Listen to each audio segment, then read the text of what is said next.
നമസ്കാരം സുഹൃത്തുക്കളെ. യാതൊരു അന്തസ്സും മാന്യതയും സംസ്കാരവും വിവേകവും ഇല്ലാത്തയാൾ മോദിയുടെ ചീഫ് സെലക്ഷൻ കമ്മീഷണർ ജ്ഞാനേഷ് കുമാറിനെ വിശേഷിപ്പിക്കാവുന്ന കൃത്യമായ വാക്കുകളാണ് ഇത്. വാ തുറന്നാൽ മോദിയെ പോലെ തന്നെ നുണകളും വിഡ്ഢിത്തരങ്ങളും യാതൊരു മടിയും കൂടാതെ പറയുക എന്നുള്ളത് ഇയാളുടെ പതിവാണ് എന്ന് നമുക്കെല്ലാവർക്കും അറിയാവുന്ന കാര്യമാണ്. എന്നാൽ തലയ്ക്കകത്ത് ആൾതാമസമില്ലാത്ത സംഖ്യകളെ പറഞ്ഞു പറ്റിക്കുന്നത് പോലെ ലോകത്തുള്ള ജനങ്ങളെ പറഞ്ഞു പറ്റിക്കാൻ ആവില്ല എന്ന് ജ്ഞാനേഷ് കുമാറിന് മനസ്സിലായില്ല എന്ന് തോന്നുന്നു. കഴിഞ്ഞ ദിവസം ജ്ഞാനേഷ് കുമാർ യാതൊരു മടിയും കൂടാതെ മാധ്യമങ്ങളുടെ മുന്നിൽ പറഞ്ഞ കല്ല് വെച്ചാൽ കുരുക്കാത്ത നുണയും അത് പൊളിച്ചടുക്കിക്കൊണ്ട് ജനങ്ങൾ സത്യം എന്താണെന്ന് വെളിപ്പെടുത്തിയതും വ്യക്തമായി നമുക്ക് കാണാം.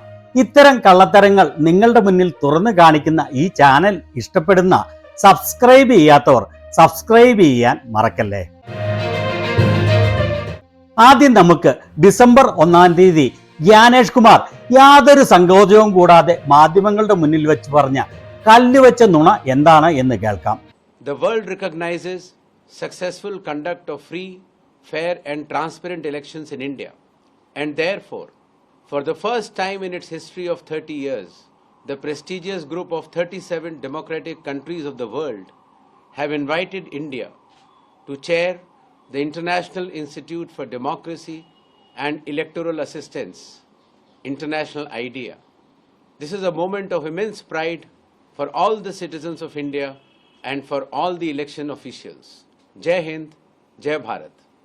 ഇയാൾ പറഞ്ഞത് കേട്ടല്ലോ അല്ലേ? ലോകം ഇന്ത്യയിൽ സുതാര്യവും സ്വതന്ത്രവും നീതിയുക്തവുമായ തെരഞ്ഞെടുപ്പ് വിജയകരമായി നടപ്പിലാക്കിയതിനെ ആദരിക്കുന്നു.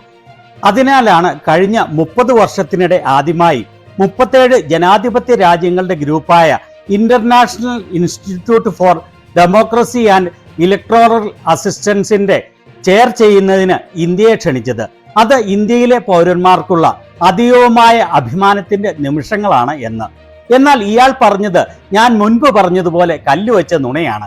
ഇന്ത്യയിൽ സുതാര്യമായതും നീതിയുക്തവും സ്വതന്ത്രവുമായ തെരഞ്ഞെടുപ്പ് നടത്തിയതിന്റെ ആദരമായിട്ടല്ല അതിന്റെ ചെയർ സ്ഥാനം ഇന്ത്യക്ക് നൽകിയത്, അല്ലെങ്കിൽ ഇയാൾക്ക് നൽകിയത്. 1995 ഇന്റർനാഷണൽ IDEA സ്ഥാപിക്കുന്നത്. 35 അംഗരാജ്യങ്ങളും നിരീക്ഷക രാജ്യങ്ങളായി അമേരിക്കയും ജപ്പാനും ചേർന്നതാണ് ഇന്റർനാഷണൽ IDEA. അതിലെ 35 അംഗരാജ്യങ്ങളുടെ ലിസ്റ്റ് ഇതാണ്. ഇയാൾ ഇങ്ങനെ പറയുന്നത് പങ്കുവച്ചുകൊണ്ട് പ്രധാന ഗോദി മീഡിയ ANI കൊടുത്ത ന്യൂസാണ് ഇത്.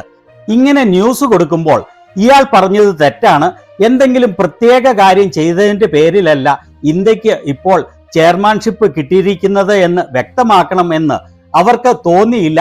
അവർ ഒരിക്കലും ചെയ്യുകയുമില്ല.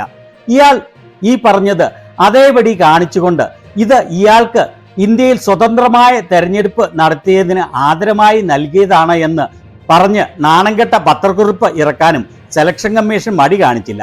ആ പത്രക്കുറിപ്പാണ് ഇത്. എന്നാൽ ഇതിലെ വാസ്തവം എന്താണ് എന്ന് അറിയാമോ? അതെന്താണെന്ന് വ്യക്തമാക്കിക്കൊണ്ട് എക്സിൽ വായനക്കാർ കോണ്ടെക്സ്റ്റ് ആഡ് ചെയ്തത് കണ്ടോ? ഈ ചെയർമാൻ സ്ഥാനം റൊട്ടേഷനിൽ ആണ്. 2026 ഇന്ത്യയുടെ ടേൺ ആണ് എന്നുള്ളത് മുൻകൂട്ടി നിശ്ചയിച്ച കാര്യമാണ്. 2033 വരെ ഈ ചെയർമാൻ സ്ഥാനം റൊട്ടേഷൻ ചെയ്യുന്നത് നേരത്തെ തന്നെ ഫിക്സ് ചെയ്ത കാര്യമാണ്. അതിനാൽ മോദിയുടെ സെലക്ഷൻ കമ്മീഷണർ ജ്ഞാനേഷ് കുമാറിന്റെ ഈ വാക്കുകൾ പരിപൂർണമായി തെറ്റാണ്, നുണയാണ്, തെറ്റിദ്ധരിപ്പിക്കുന്നതാണ്. എന്നിട്ട് അതിന് കൃത്യമായ തെളിവ് കാണിക്കുന്നതിനു വേണ്ടി IDEAയുടെ വെബ്സൈറ്റിലെ IDEA റൂൾസ് ഓഫ് പ്രൊസീജിയറിന്റെ annex 1 list of chairmanship rotation refer ചെയ്യാനും കാണിച്ചിരിക്കുന്നു. ഇതാണ് IDEAയുടെ വെബ്സൈറ്റിലെ റൂൾസ് ഓഫ് പ്രൊസീജിയർ. അത് നമുക്ക് സ്ക്രോൾ ചെയ്തു നോക്കാം. അതിൽ നമ്പർ 1 കൗൺസിൽ, അതിന്റെ 1.1 ചെയേഴ്സ് ആൻഡ് വൈസ് ചെയേഴ്സ്, അതിൽ 1.1.2 ആയി പറഞ്ഞിരിക്കുന്നത് election of the chairship group should be based on annex 1 list of group rotation. Chairship rotation annex 1-ൽ പറഞ്ഞിരിക്കുന്ന പ്രകാരം ആയിരിക്കും എന്ന് സാരം. ഇനി നമുക്ക് അനക്സ് 1-ലേക്ക് പോകാം. ഇത് annex 1 list of chairship group rotation. ഇതിൽ 2033 വരെയുള്ള ചെയർഷിപ്പ് ആരാണ് വഹിക്കുന്നത് എന്ന് മുൻകൂട്ടി വ്യക്തമായി കാണിച്ചിരിക്കുന്നു. 2020 മുതൽ 2033 വരെയുള്ള വർഷങ്ങളിൽ ആർക്കായിരിക്കും ചെയർഷിപ്പ് എന്നാണ് ഇതിൽ വ്യക്തമായി കാണിച്ചിരിക്കുന്നത്. ഇതിൽ ഇങ്ങനെ ബോൾഡ് ലെറ്റേഴ്സിൽ കാണിച്ചിരിക്കുന്ന രാജ്യങ്ങളാണ് അതാത് വർഷത്തെ ചെയർഷിപ്പ് വഹിക്കുന്നത്.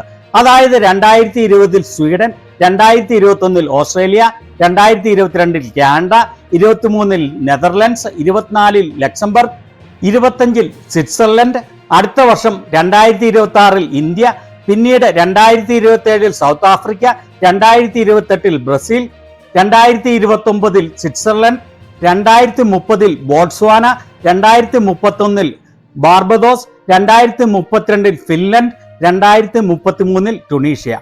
അപ്പോൾ ഇയാൾ ഇങ്ങനെ യാതൊരു നാണവും കൂടാതെ പച്ചയ്ക്ക് ഇന്ത്യയിലെ ജനങ്ങളുടെ മുന്നിൽ നുണ പറയുന്നതാണെന്ന് വ്യക്തമായി കണ്ടല്ലോ അല്ലേ?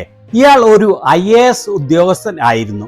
അത്ര വലിയ വിദ്യാഭ്യാസമുള്ള ആളായിരുന്നിട്ട് കൂടി ഇയാൾക്ക് ഇതുപോലെ യാതൊരു മടിയും സങ്കോചവും കൂടാതെ നുണ പറയുന്നതിന് ഒരു എളുപ്പം തോന്നിയില്ല എന്നുള്ളത് നമുക്ക് ആർക്കും അതിശയം തോന്നേണ്ട കാര്യമല്ല. കാരണം സംഖ്യ എന്ന് പറഞ്ഞാൽ സങ്കോചമില്ലാതെ പമ്പര വിട്ടിത്തരങ്ങളും നുണകളും മാത്രം പറയുകയും പ്രചരിപ്പിക്കുകയും ചെയ്യുന്ന ആളുകളാണ് എന്ന് നമുക്ക് എല്ലാവർക്കും അറിയാം. ഇത് ലോകം ഇയാളെ ആദരിച്ചതല്ല. അങ്ങനെയാണെങ്കിൽ അടുത്ത വർഷം ലോകം സൗത്ത് ആഫ്രിക്കയെയും, 2028 ബ്രസീലിനെയും, 2029 സ്വിറ്റ്സർലൻഡിനെയും, 2030 ബോട്സ്വാനയെയും ഒക്കെ ആദരിക്കാൻ പോവുകയാണ്. വളരെ മികച്ച രീതിയിൽ തെരഞ്ഞെടുപ്പ് നടത്തിയിട്ട് എന്ന് പറയേണ്ടി വരുമല്ലോ.